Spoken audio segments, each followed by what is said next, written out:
Take a breath. Take a breath. Position the hair.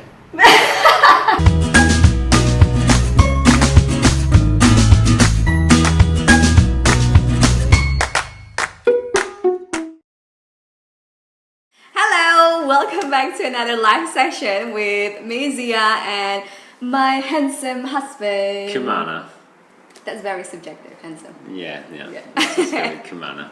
Welcome back to another live session with us where we answer your questions, frequently asked questions from you.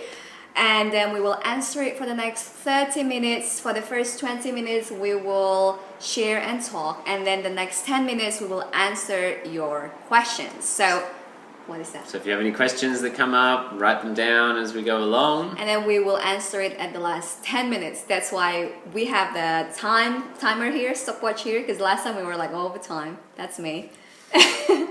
So today's topic, we're gonna talk about, we're gonna answer a very common question that we receive, which is, what's your recommended books to learn about Ayurveda, especially if I'm beginner?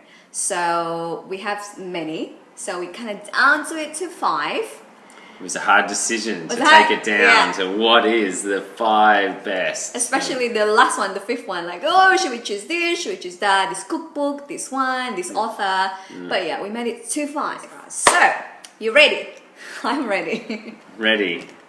The first book, ding, ding, ding, ding. What are you trying to do? You're ready for it? You're going for it? You're unveiling it? Here we go. Number 1. Today! Perfect Health by Deepak Chopra. Yeah. The reason why I've chosen this as the first beginner's book to learn with is because it's a real priority on the way it is written. It's easy to read and assimilate, and it gives you a good general understanding of lots of different areas of Ayurveda, from lifestyle to food to doing a Prakriti, your constitutional birth test at the beginning. It even explains a little bit about yoga and Ayurvedic Panchakarma, the cleansing therapies of Ayurveda. So it gives you a good general overview of what is Ayurveda and the big picture of the system.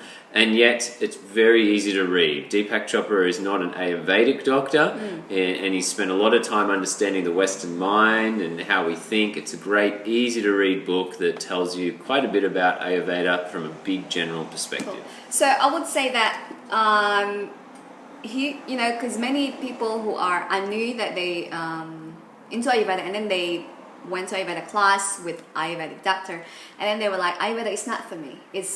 It's just out there, it's boring, it's kind of hard to understand. So in this case, because Deepak Chopra is actually a medical doctor, Western medical doctor, so would you say he can bridge the gap between the Ayurvedic ancient, timeless medicine, and then he deliver it in a way that modern people nowadays can understand it, because he has this Western and modern mindset. I would agree, yeah. Yet it's not necessarily because of his modern medical training that he has that advantage. He's just gifted when it comes to writing and expressing ideas for people to get that information in easily. So his writing style has quite a few stories within it to understand certain constitutional types, and he goes through a good general understanding of the whole system for people. Okay.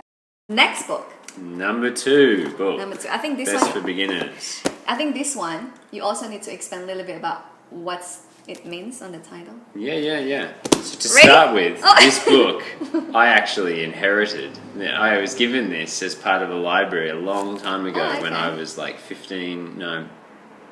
19 years old. Wow. So even before you learn naturopathy? Before I started learning naturopathy, I inherited this specific book right here. Cool. Yeah. You ready for the second book? Drum roll, please. Book number 2. Ta-da! So, book number 2 is Prakriti. It means your Ayurvedic constitution. So it's what is your birth constitution. This is one of the first books written about Ayurveda by a Westerner. Okay. So it's a Western doctor, Robert Svoboda, and he was the very first Westerner to graduate with a full 5.5-year BAMS, Bachelor of Ayurvedic Medicine and Surgery, and he graduated from the same university that I studied at in India. University of Pune, Tilak Mahavidyalaya. So he's a great doctor, he really knows his stuff. He focuses quite a bit on Prakriti, your birth constitution, yet he also goes into many other areas, yoga, meditation, lifestyle, a good roundup of Ayurveda. And one of the things that I like most about this book is what the type of person is that it suits. It suits someone that already likes a little bit of the Indian system thinking. So whether or not you like meditation or you like yoga, you already are in that area just a tiny bit. If you have some understanding on Ayurveda or Indian thinking, or you've been there, or meditation, then this book is great. It really expresses it from a truly traditional mindset, and yet it's still fairly easy to read. He's a great author as well. Yeah. Prakriti, great for the yoga student that wants to learn about Ayurveda. Okay, so there are two questions in regards to that. First one, when people think about dosha, Ayurvedic constitution, they don't know the difference between Prakriti and Vikriti. So I think we need to talk about that, because here briefly he don't mention about that. Maybe inside, I haven't read it. Definitely inside. Yep. And this one here is specifically about Prakriti. So what is that? Can you explain? The doshas, Vata, Pitta, Kapha, can either be expressed inside the body as Prakriti or Vikriti. Prakriti means their birth constitution, the way they were at birth, their psychophysiological makeup, and what they might go out of balance with, their psychological disease tendencies. That's Prakriti. And then we have Vikriti, that's the second way the doshas could present in the body, and that represents our present imbalance, the way we are now, what the doshas that have built up in excess in our body are in the system now. So although this book is titled Prakriti and it's more about your birth constitution, it still talks about Vikriti too. It's just not the common dominant focus of present imbalance. Okay. And then so when people filled out like a very common dosha quiz, usually that will fill out their Prakriti. Depends on the quiz. Most quizzes, I would say, are a mix of Prakriti and Vikriti, and they're not clearly defining the two. In the school Ayurvedic yoga that I co-create, we have quizzes that are working for Prakriti, constitution, for Vikriti, present imbalance, for Agni type, for various different areas of dosha. And then a little bit more about that, because I think it's important for people to understand.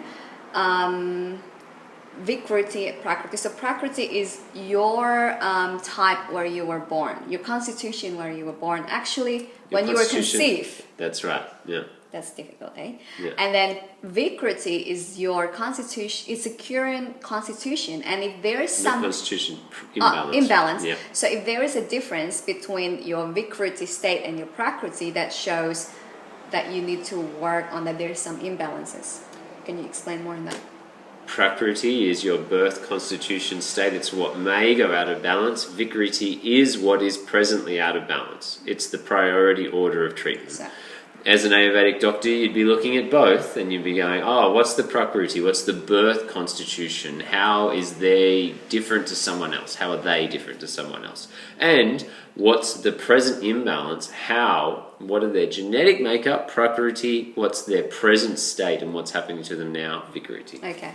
One more thing. You mentioned about as yoga teacher. As yoga enthusiast?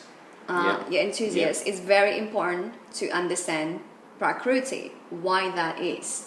Not necessarily as a yoga enthusiast, just that this book, Prakriti, is particularly great for yoga enthusiasts. Okay. Because this book is written with someone who likes a little bit of India, knows a bit about them, attracted to meditation, those sorts of things, or likes yoga, you'll get a lot out of this book. Yeah. So I recommend it if you're doing a yoga teacher training or learning about yoga. That would be the Ayurveda book I would start with. One last Prakriti. question. That's my question.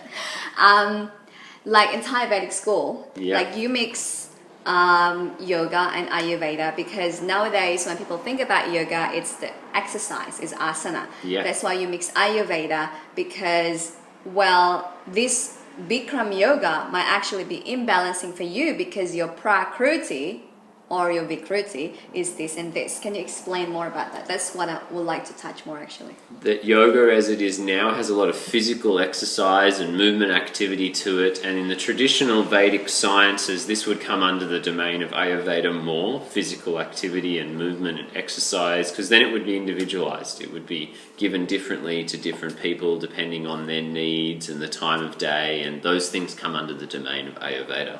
Yeah. So if you are learning yoga in any way whatsoever, learning Ayurveda really helps you to individualize your yoga and to do no harm when you're doing a physical movement practice, because everyone needs it a little different depending on the time, season, place and individual.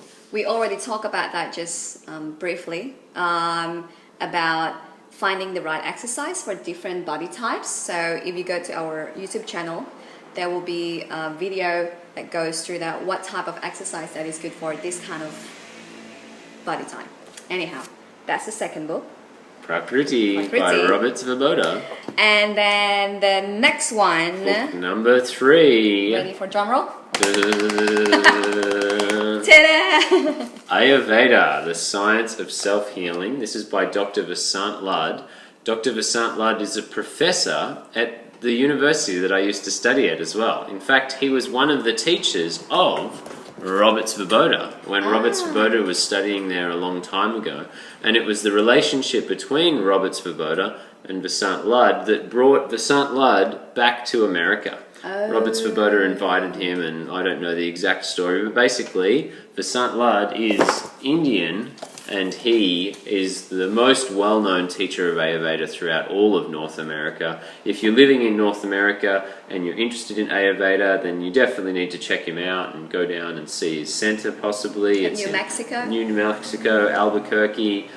This is a great little book for beginning Ayurveda, particularly for those who are visually oriented. Like if you want visuals and you want diagrams, it's got lots of great visuals of the seasons as you go through, of diagnosis of the body and seeing parts of the body, diagnosing the eyes and the nails and the lips, and lots of great visual pieces throughout it. So very small and makes it very visual. So if you're a visual learner, highly recommend this one, Ayurveda, the Science of Self-Healing, and it's got a great little food list at the back. Yet again, the way that he's done the food list is visual. It's quite a chart of food lists and things. I'm not seeing it so much there straight away, yet a visual food list chart, it's there too. So great visual orientation. There it is, the substance, the taste, what is its effect? Is it heating or cooling? Its digestive effect, and a few specific properties and how it affects the doshas for many different substances. So great quick reference visual charts. Ayurveda, the Science of Self-Healing by Dr. Vasant Lad. 2 questions. Why, because you mentioned about the sign of the nails and tongue and all of that. So when you have a session with an Ayurvedic doctor or practitioner, what makes a difference between that typical of session compared to having a session with modern doctor? It completely Why does it depends. take a lot of time? Because Depends some on people the often doctor. ask that. If we put a generalization, a modern Western doctor is relying upon a lot of lab reports. It's not always true, so their time with the patient is not needed to be as long. Whereas an Ayurvedic practitioner is relying upon experiential information, so their experience through the 5 senses is what gives them a diagnosis of the client. Yeah. So there's a lot of questioning, there's touch in specific parts of the body, they may even be tasting excretions that come from the body, they're listening to you a lot, they're going through and seeing things, including the tongue, the nails. It's the experience of all of these things from the clients that tells us the information of the tissues, the waste products, 3 waste products, and the doshas inside the system. Okay.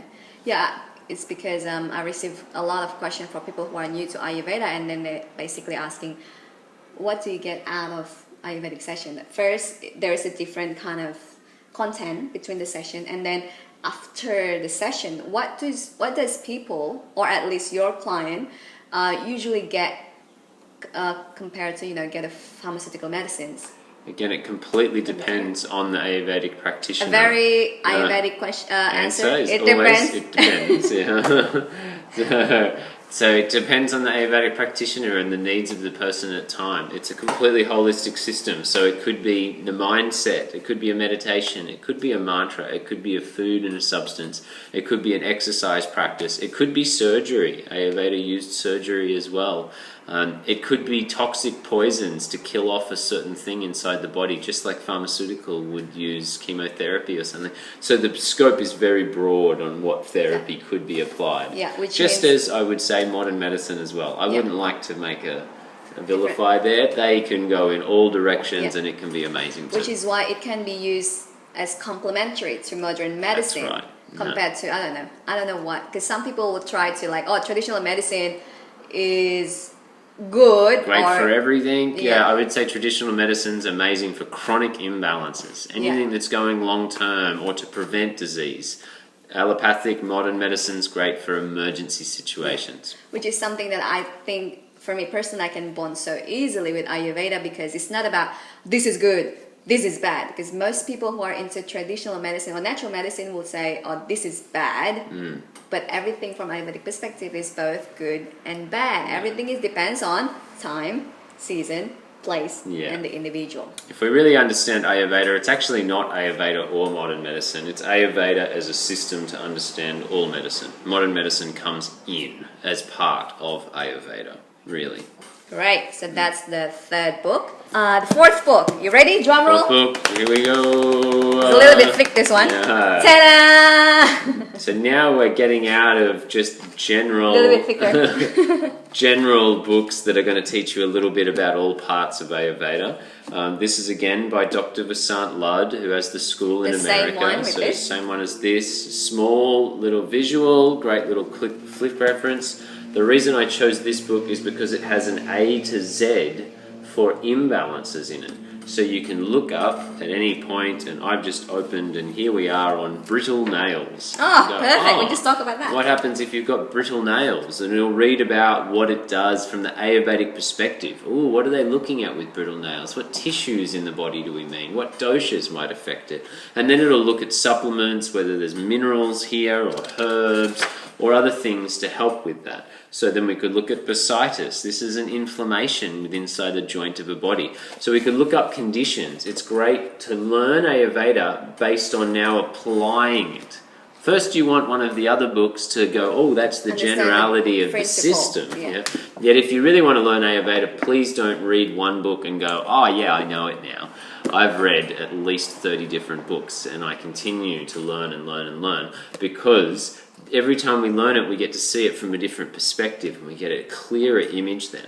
So with this book, we're able to learn it by practically applying it with small little imbalances that we have in our lives, in our friends, in our family, and practical application through, I've got heartburn and acid in my stomach. What can I help with? Or my friend has that. How can I help them by using some of the remedies that are in here? That's I remember a great analogy understanding about when you want to study something, in this case, let's say Ayurveda, you really want to keep continuously studying and not just reading one book or go to one training and then that's done, I know everything. So the analogy goes like this. There's two people, both blind, and then one person touch an elephant. Basically, both of them touch an elephant. One person touch the trunk, and then the other person touch the tail, the hairy part. And then the first blind person, they will say, oh, elephant is like this and this and this, explaining the trunk, while the other person, no, elephant is hairy. And then both are just so stubborn and like, no, this is elephant. Instead of really understanding the whole truth of it, that actually, elephant is this and that, and also this and this and this. Nothing is right or wrong. It really depends on who. And then in this case, different author will definitely have different perspective of their own understanding, and then the way they share it with the world. So I think it's really good to mention that when you're really passionate about something, when you want to learn about anything, not just Ayurveda, keep studying, keep repeating. And in this case, this book goes to home remedies that you can just apply it straight away, instead of Okay, I'll just learn the system up there, but not really applying it in real life. Yeah. The Great fourth book. practical book. The fourth book, I need to look up for the cover first. Here we come. It's coming to you now from the phone. Yeah. So this is it. Did Yeah. it? Sort of blurry, can't see it. Yeah, Oh, it's well, called basically. Ayurvedic Cooking by Amadea Morningstar. Ayurvedic cookbook. The Ayurvedic cookbook. Oh, the Ayurvedic Cookbook. Lucky See, you we looked need it to up. look on Yeah, Google. okay. So this copy is in Bali at the moment. So it's a book that I love for recipes and learning Ayurveda again in relation to a specific subject. This one is food. So now learning Ayurveda through using food, through cooking and recipes. And for each of the recipes, it gives a dosha list on how it affects the dosha. Does it increase or decrease the dosha? This means that you can know, oh, what is my dominant dosha? Maybe I have extra pitta or something, extra heat in my body, and therefore I'm going to choose a meal that is going to reduce my pitta that doesn't have as much pitta in it. And you'll be able to learn through foods, and you can also look at food categories like fruits, and it'll tell you about fruits and whether or not they're heating or cooling and all the details about food. It's a great one. Ayurvedic Cooking. Yeah. Or the Ayurvedic Cookbook by Amadea Morningstar. by Amadea Amadea. Morningstar. Several questions to that. Why you put a cookbook, like now Ayurvedic specifically about food, at the number 5th of the recommendation? Why not number 1? Because it's, you know, when people think about health, they will like food straight away because it's so easy. But in this case, you put all this theory first and then food at the end.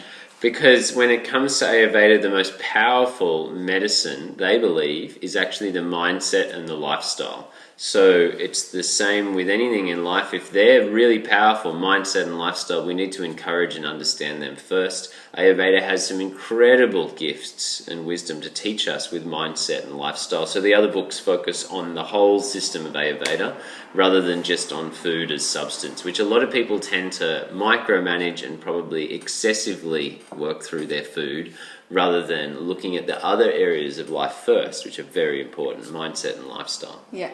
And as an example, because lifestyle is on the higher priority than food, for example, let's say you eat the most healthiest food, but then after that you exercise. But then after that you sleep straight away. Or after that you have a shower, which then, can you explain the effect with the food? Each of those practices that Zia said would redistribute the circulation from the internal organs out to the extremities, to the muscles, which means you won't digest so well. So those amazing food and healthy meals could actually become half-digested toxins and armor. We turn great food into toxic because of the practice we did, the lifestyle. Yeah. So there are these, what you call it, the four priorities of healing? Is that what you call it? Yep, the 4 priorities of treatment. Treatment. The first one is mindset. That's why if you saw on our Instagram, mostly is about mindset. We rarely post about food. The second one is lifestyle. That's another thing that we often dominate our posts on Instagram and on Facebook. And then the third one is herbs, potent substances. And then the fourth one then comes food. Yeah. So don't feel disappointed because we rarely share what do we eat. All of them are important. Yeah. From mindset to food, just the ones to focus on mindset and lifestyle. Cool. And then another thing is, I think about that food. Also, Kimana is currently with his sister writing a cookbook. Probably in 2 years' time, 3 years finish. Many books on the way, yeah, but they'll take their time. But you're not focusing on, if you're pitta, eat this, because your upcoming book also focus about, it's not just about the individual. There's this time, season, place, and then the individual. Can you explain that more? Which is also relates why we put this cookbook recommendation on the 5th list. Because in Ayurveda, they say treatment works from time, season, place, and individual. So it's those 4 things that we prioritize on, and time is more important than season, place, or individual. It's the most important thing that we need to treat and be aware of is the time of day. Can we put an example? For example, let's me. I'm dominant Vata. Probably Tridoshic, but the Vata can get off the balance the easiest. And then, so we just give an example. Let's say now it's kind of springy here in Australia. So what would be the best food that I eat based on this time, season, place, individual? Last question. That's a complex thing because we'd have to look at time, season, place, and individual. Yeah. You want to say you Yeah. right now in this time. Yeah. So it's the Dinner, let's say. afternoon. Yeah, so we're going to have to add them all up. Yeah. You want to add them An all example. up. Time. So right now it's the afternoon period of the day. It's the Vata cycle of the day. Between 2 and 6 p.m. is the Vata cycle of the day. So we need to be aware of Vata and whether or not there is a deficiency in the body. Then this is the spring time of the year. This is the Kapha time of the year, is spring. Then we look at the place. We're here in Noosa, we're in a house and a home. We're able to eat and make our own food. And then we look at the individual. How is Zia? Who's her present imbalance of Vikriti and her present Prakriti, her birth constitution. You can see that we've got a lot to add up here. So then to summarize that into this and say this is specifically what you need to eat right now is quite a difficult thing for an online class. For now, I would just say... a piece of fruit would be a nice Great. afternoon snack, because it balances Vata in the afternoon. It has some of the sweet flavour there. It's a little bit light, so it's okay for the spring moving into the summer period. Yet we would add that up depending upon each person, each individual, each time of day, and it can get into a big topic there. Yes. I think the best way to start is learn about Prakriti and the system in your body and just look at one area first rather than all four. Which is also why I try to bring this up, because when people are focusing just on the food, and then the more they learn the food, the more they realize, oh, actually, even food, Ayurvedically correct, is actually complex. There's so many things to add up. That's why on the things that we teach, we're not focusing on the food as our main thing, because if you're not understanding yet about your Prakriti, the dosha, the 5 elements, will be more difficult to try to learn Ayurveda and food straight away. My favourite area is time. Look at the time cycle of the day and have a look at balancing through time. So we're going to wrap up the sessions Summarize for today. And, The first book is... Perfect Health by Deepak Chopra. Chosen specifically because of ease of writing. So easy to understand, great for a beginner, general outlook. Second book, Prakriti by Robert Svoboda. Chosen because it's great for people that know a little bit about India or yoga or those things, have a passion in that area.